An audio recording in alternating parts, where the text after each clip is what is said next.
I've been presenting this particular project in public. It could be seen that I'm doing this because, oh, I just want to have lots of attention and eyes on me because I want to showcase what a great artist I am.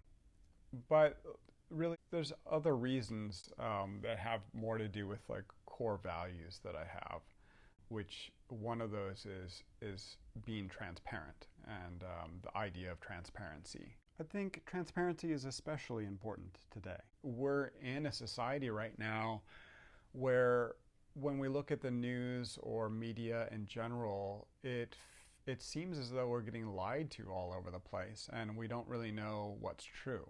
People don't know what to believe.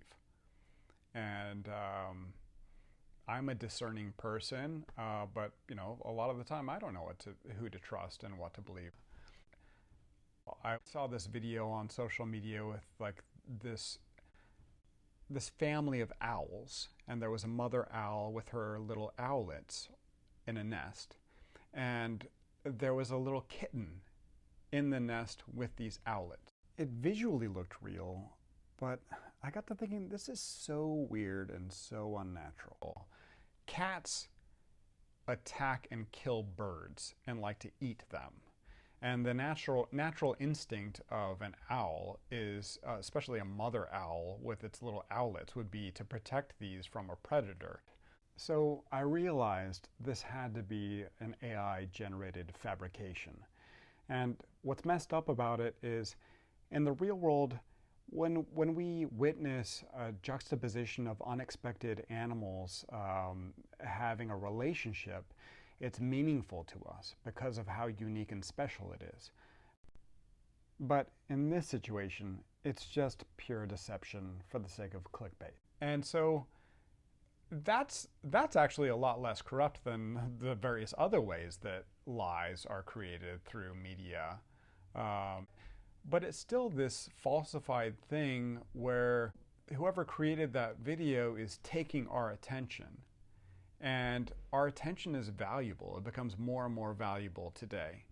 And if we're not paying attention to our own lives or the things that are meaningful to us, we're being swept up into somebody else's agenda.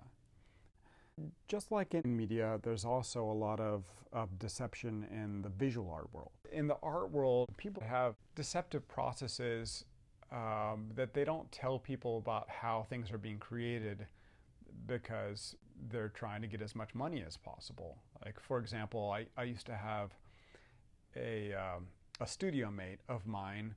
He went to the New York Academy and was a very good painter in a technical way. And he worked for this artist amongst many other artists that worked there.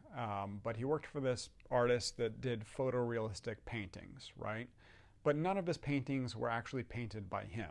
He would intentionally go to the New York Academy and hire these technical painters, and they would execute his paintings for him. And then if he had a curator come over or a studio visit from potential collectors, he would shoo the actual painters away out of the studio and hide them in a side room while he went ahead and put on a pair of painter's pants with paint splatters on them. And then he, even though he hadn't been in the studio at all working on any of these paintings, he would have the people come in to his studio and be like, hey, look at all the work I've been doing, and pretend like he had actually been touching these paintings. And that kind of thing is fairly common. And for me personally, I don't have a problem with authorship. It's understandable that big-time artists will hire out labor. But what I have a problem with personally is when that's being deceptive. Okay, hire somebody to paint your paintings for you if you want, but you should be candid about the fact that you're not actually touching them. A lot of people don't like Jeff Koons, which I'm not going to, say that Jeff Koons is the best person in the world, but for the most part, what I've heard from Jeff Koons is he openly acknowledges that he's not actually touching the physical works themselves most of the time. We don't expect that he fabricated a giant steel balloon animal Of course, he hired people for that, but he also has paintings too that are fairly representational photorealist paintings that he acknowledges, no, I didn't actually paint that personally myself. I hired that out. And at least when that happens, if somebody acknowledges when they're hiring somebody else to do the work, then I don't have ethical problem with it personally. Like another example that I think is really remarkable in a positive way is Murakami. When you look at the back of some of his paintings, you'll see a list of all the different people in his studio that he allows them to sign the back of the work. And it has their names on the back of the work as well, which I think is pretty awesome and exceptional. That actually makes me respect him a lot more because it's being transparent about what the process is. I think that's what bothers me is when I know that people are getting duped in the process, and these people are taking money from well-meaning people that don't know what's happening. So anyway, because of the current culture, I'm sick of being lied to, and I'm sick of other people being deceived. I want to live in a world where I can trust people, and trust the experience I'm having is real. But the problem is I can't control what other people do with the resources they have and how they use them to be deceitful and greedy. However, I can control my own actions and be the change that I want to see in the world.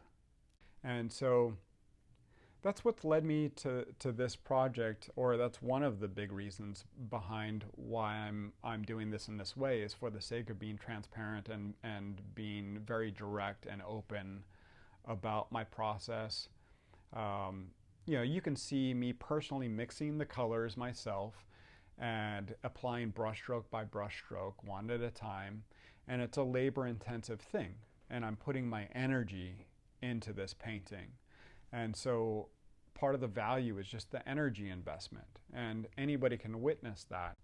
And also from like an idea standpoint where it's coming from, people are welcome to come up to me and talk to me about what it is I'm doing and ask me about, oh, what are you painting and why are you painting it? And I'm happy to talk to them about that because people can know, okay, this person actually had these ideas themselves, and it's built on a long history of exploring certain themes. But I find upsetting when people are just kind of ripping off somebody else's ideas and kind of maybe making slight adjustments, but essentially stealing other people's work. So the result of working out in public is that the transparency leads to a foundation of trust.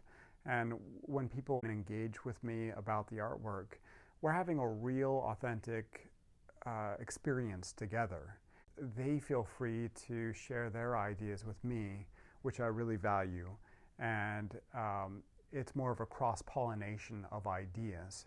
And it leads to a greater sense of meaning and inspiration.